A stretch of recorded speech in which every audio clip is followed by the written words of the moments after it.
Привет, su jumis sveikins Ryčka, čia RR studija ir čia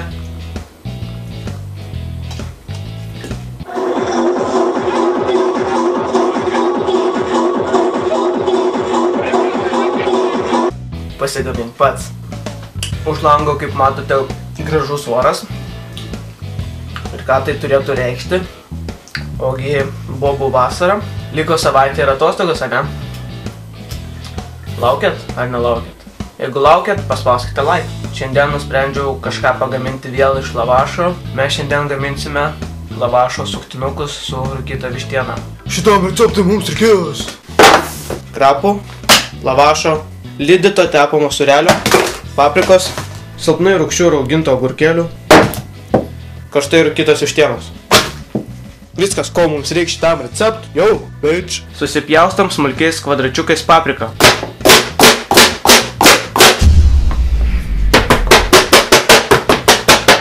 Taip pat susipjaustam smulkiais kvadračiukais agurkėlius.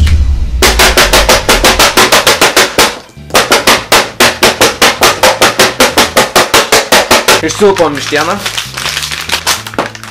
Nulupam odą. Susiplėšom vištą į nedidelius gabaliukus. tą minkštąją valgomąją dalį.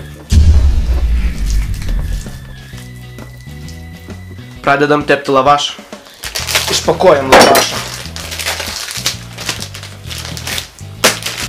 Pjaunam per pusę.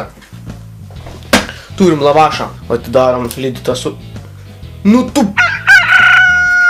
Karoči. Dedam jį. Ištepam gerai visą lavašą. Subarstom agurkėlius.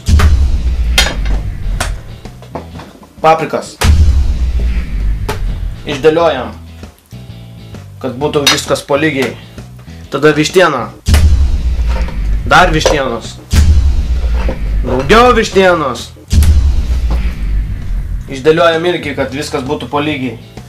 Vyniojam.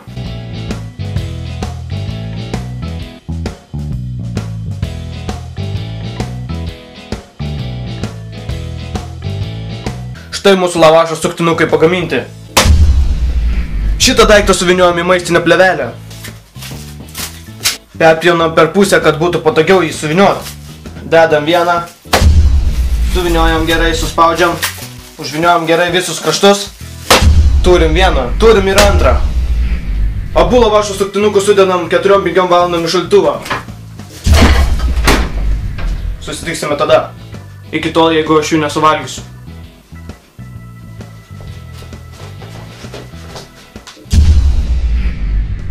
Štai mūsų lavašų suktinukai. Oi, ne šitie. Turbūt šitie.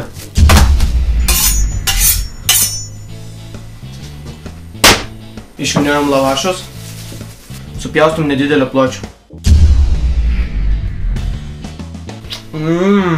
Eik tu savo, kaip skanu. Baigta. Šitus lavašus laikiau apie 2 valandas. Bet geriausia laikyti apie 4-5, tada jie būna labiau sustingę. Bet jeigu jūs nekantraujat paragauti tokių skanių lavašo suktinukų su rūkyta vištiena, tai prašom, ragaukit, gaminkitės ir parašykite komentaruose, kaip jums išėjo. Su jumis buvau aš Ryčka, čia RR studija ir laidelę Pasikimink pats. Davai visiems! Prie tos savaitės video. Bam! Kebabas. Skanu. Давай, спауsk. Спауsk, до видео. Давай. 3, 2, 1, 0.